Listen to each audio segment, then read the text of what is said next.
Pinupuri ka namin, O Diyos, Ama, Anak, at Espiritu Santo.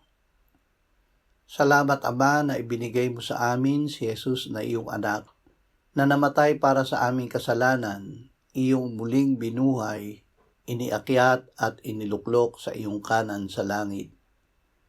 Salamat na ibinigay mo sa amin ang iyong banal na Espiritu, at sa pamamagitan niya ay ibinuhos mo ang iyong pag-ibig sa aming puso.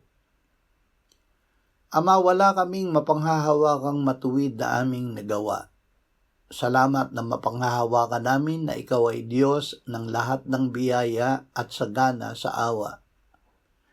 Lalaksan namin ang aming loob na laging lumapit sa iyo, dahil si Jesus na iyong anak ay ang namamagitan ngayon para sa amin sa iyo, bilang aming pinakapunong pari. Amen.